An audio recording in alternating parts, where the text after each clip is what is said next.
with Vida Activa, your favorite holistic wellness coach, and I am back to repeat everything I just said in English for all of my monolingual friends.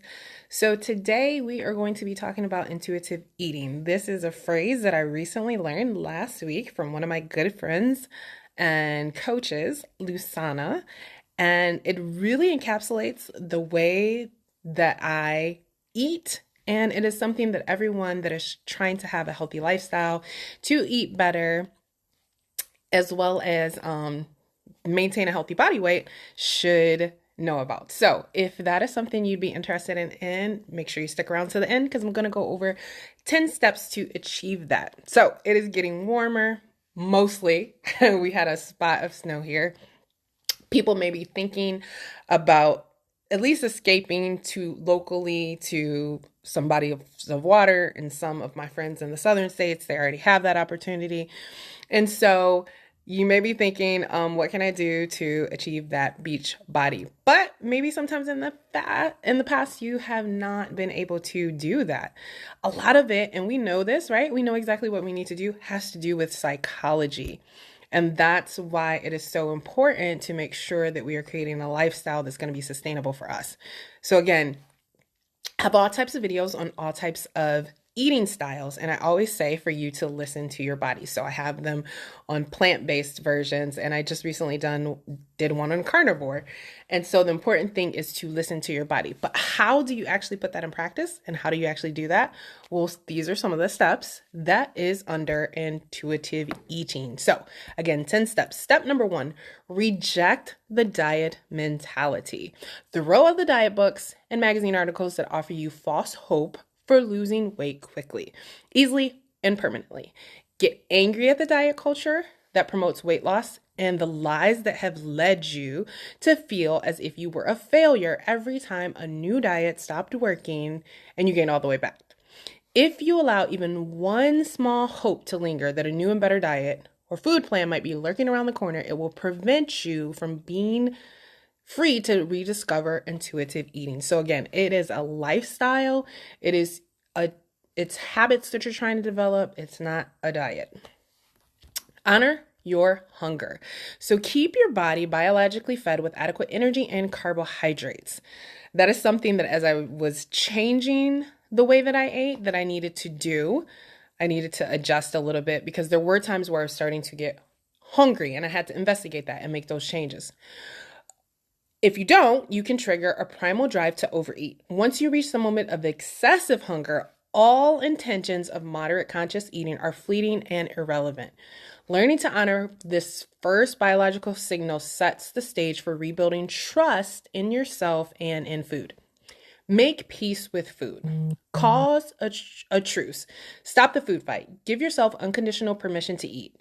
If you tell yourself that you can't or shouldn't have a particular food, it can lead to intense feelings of deprivation that build into uncontrollable cravings and often binging.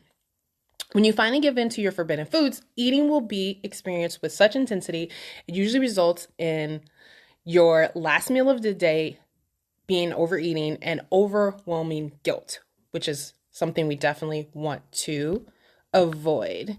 And don't forget, everyone, as you come in here, give me a wave, a hi, a hello. Let me know what city, state, or country that you are watching me from.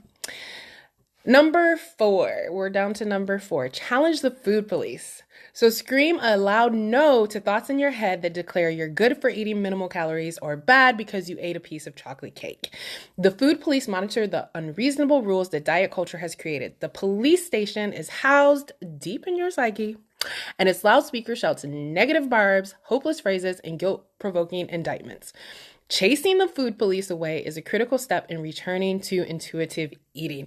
And you guys know I'm all about this. I always talk about I eat by the 80-20 rule. I always tell people, do not question what you see I'm doing on the weekend because no food police exist in my mind. Like, there is no food police. I had a piece of chocolate cake last weekend and I enjoyed it. And I also made some super healthy cookies. They're super, super healthy. Cookies are not bad. You can make some healthy cookies. Number 5, discover the satisfaction factor. The Japanese have the wisdom to keep pleasure as one of their goals of healthy living. In our compulsion to comply with diet culture, we often overlook one of the most basic gifts of existence, the pleasure and satisfaction that can be found in the eating experience. This is something that I also do. Like when I am traveling, I'm like, take me to your local places. I want to know, you can get to know culture from food. It is so important to not deprive yourself of that. So when you eat what you really want in an environment that is inviting, the pleasure you derive will be a powerful force in helping you feel satisfied and content. By providing this experience for yourself, you will find that it takes just the right amount of food for you to decide you've had enough. Feel your fullness. Number 6, in order to honor your fullness, you need to trust that you will give yourself the foods that you desire. Listen for the body signals that tell you are no longer hungry. Observe the signs that show that you're comfortably full. Pause in the middle of eating and ask yourself how the food tastes and what your current hunger level is. Number 7, cope with your emotions with kindness. First, recognize that food restriction, both physically and mentally, can in and of itself trigger loss of control, which can feel like emotional eating. Find kind ways to comfort, nurture, distract, and resolve your issues. Anxiety, loneliness, boredom, and anger are emotions we all experience throughout life.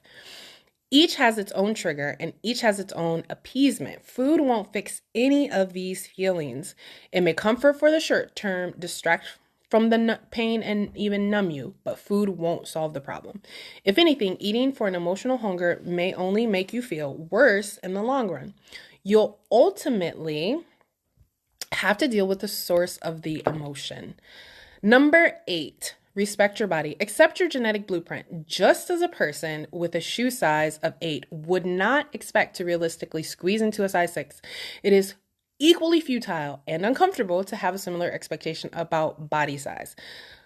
But mostly, respect your body so you can feel better about who you are. It's hard to reject the diet mentality if you are unrealistic and overly critical of your body size or shape.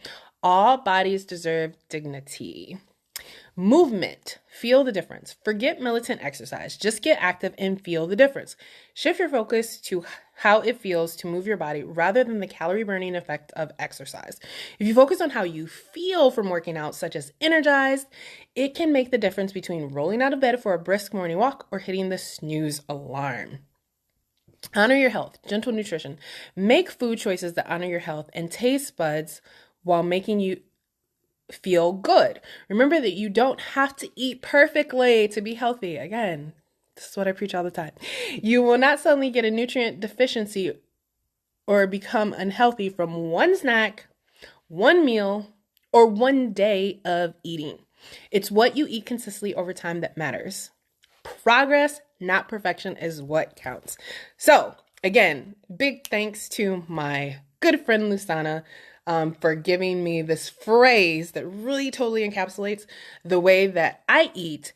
And if you coach with me, because as you guys know, I am certified in nutrition and hydration, and I have tools that can help us listen to your body and ask your body exactly what foods you need so that you can start to eat those on a regular basis and take stock of what you actually need and then listen to your body and make adjustments on a regular basis. I, again, am flexitarian. That is the eating style that I have decided to use. And I wanted it to fit like very, very clear. Like at first I was like 1 week vegan and then 1 week I get to have some carnivore meals, or, I wanted it to like really fit very nicely and clearly so I know what I need to have on hand and all these different things. But at this point in time, it is shifting a lot. Like this past week, I had decided that I was going to be, there's a particular week that I know I have to be carnivore. I have to eat a lot of carnivore meals because I got to keep my iron levels up. And that's been the best way to do it for sure for my particular body. But then outside of that, I'm actually moving towards, I was like vegetarian week, vegan week. I am moving towards that.